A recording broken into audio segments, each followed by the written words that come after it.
Halo semuanya, perkenalkan kami dari kelompok 6, ada aku dan teman-teman aku akan menjelaskan tentang tantangan dalam marketing komunikasi.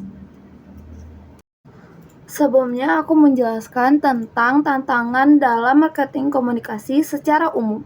Nah, perkembangan teknologi dan digitalisasi membawa perubahan besar dalam cara merek berkomunikasi dengan konsumennya. Marketing komunikasi atau komunikasi pemasaran sekarang nggak bisa lagi nih cuman mengandalkan media tradisional, karena adanya perlu penyesuaian dengan kebutuhan pasar yang terus berubah dan berbagai kanal komunikasi yang semakin beragam. Nah, disinilah peran DKV sangat penting nih buat membantu bagaimana sih menciptakan komunikasi secara menarik dan relevan. Tapi di balik semua perkembangan ini, ada berbagai tantangan yang harus dihadapi oleh pelaku marketing komunikasi atau juga tantangan seorang desainer. Nah, ini nih tantangan yang harus dihadapi oleh marketing komunikasi.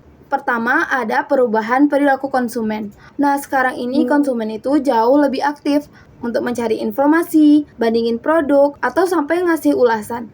Mereka nggak cuma duduk diam terus terima pesanan, mereka pasti juga menyebarkan atau merespon informasi yang mereka dapat. Nah, sekarang ini kan banyak tuh yang belanja online tapi melihat dulu nih produk, mencari produk atau ulasan dari internet atau toko online tersebut.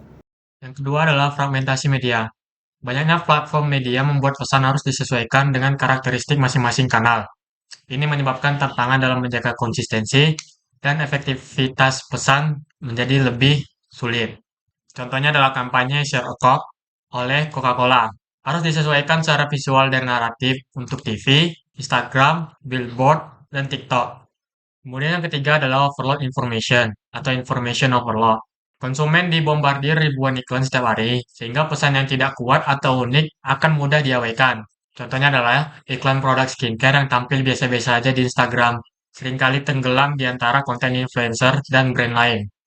Di tengah perkembangan teknologi yang semakin maju dan dinamis, konsumen saat ini jauh lebih kritis dan berekspektasi tinggi terhadap brand yang menyampaikan dan berinteraksi terhadap mereka. Apakah sesuai dengan kebutuhan mereka dan pengalaman mereka terasa mulus baik offline maupun online. Maka dari itu saya akan menjelaskan dua aspek penting dalam dunia komunikasi. Nomor satu, kebutuhan untuk personalisasi. Di era digital seperti sekarang, konsumen tidak hanya lagi menginginkan produk atau layanan yang bagus, tetapi juga pengalaman yang relevan dan pribadi. Mereka ingin merasa dimengerti.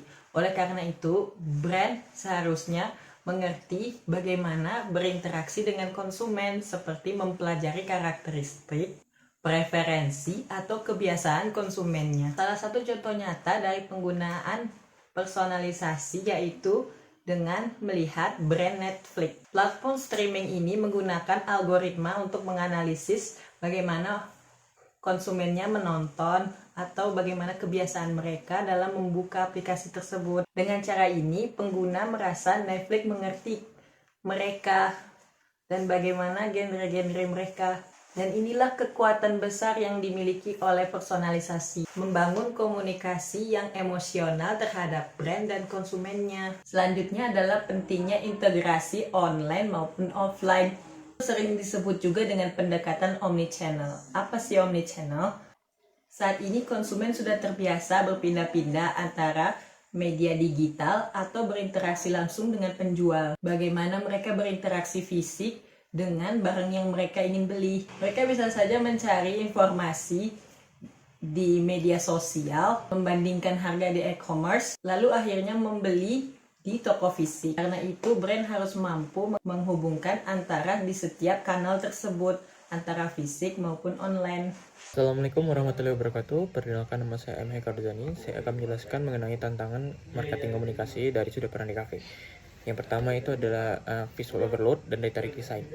Di era digital sekarang, para pengguna telah terpapar oleh berbagai elemen visual setiap harinya, sehingga desain harus mampu untuk mencolok, relevan, dan terus menarik perhatian audiens dalam waktu singkat. Contohnya bisa diambil dari kampanye visual Just Do It dari Nike, yang dimana secara tipografi dan fotografi mampu menarik perhatian audiens. Yang kedua adalah konsistensi visual identity. Elemen visual seperti warna, logo, tipografi itu penting untuk memperkuat brand identity. apalagi di berbagai media. Contohnya bisa diambil dari Gojek atau Grab, di mana mereka menggunakan warna hijau khas dan elemen visual di berbagai media sosialnya, tapi juga dipakai di aplikasi dan juga di billboard. Lalu yang ketiga ada adaptasi ke media sosial atau juga ke mobile first design. Desain ini harus mampu untuk beradaptasi secara cepat terhadap format dan tren media sosial, dan juga mudah diakses ke perangkat mobile. Contohnya bisa diambil dari konten Instagram dan Reels dari sebuah brand makanan cepat saji seperti McDonald's, yang dimana itu dirancang untuk menarik perhatian audiens dalam beberapa detik pertama. Nah, selanjutnya yaitu yang keempat, penguasaan teknologi dan tools yang baru. Desainer harus memahami teknologi terkini seperti motion graphic, UI UX, dan bahkan AR VR untuk menciptakan pengalaman visual yang interaktif. Contohnya seperti virtual try-on dari Sephora menggunakan teknologi AR yang memungkinkan pengguna mencoba makeup secara virtual. Nah, lalu yang kelima yaitu relevansi budaya dan lokalitas. Desain yang efektif adalah desain yang memahami konteks sosial dan budaya target audiensnya. Contohnya seperti kampanye Ramadan yang dibuat oleh Indomie menggabungkan elemen visual tradisional Indonesia dengan gaya desain modern yang untuk menyentuh emosional target audiensnya. Nah, dari sini kita bisa menyimpulkan bahwa marketing komunikasi dan desain komunikasi visual menghadapi tantangan yang semakin kompleks di era digital ini. Pemahaman dalam terhadap konsumen, media, serta kemampuan beradaptasi terhadap teknologi dan budaya menjadi kunci utama untuk menciptakan komunikasi yang efektif. Para pelaku industri harus mampu berpikir kreatif sekaligus strategis agar dapat menjawab tantangan-tantangan tersebut. Nah, sekian dari kelompok kami. Jika ada kurang dan salah, mohon dimaafkan. Assalamualaikum warahmatullahi wabarakatuh. Terima kasih.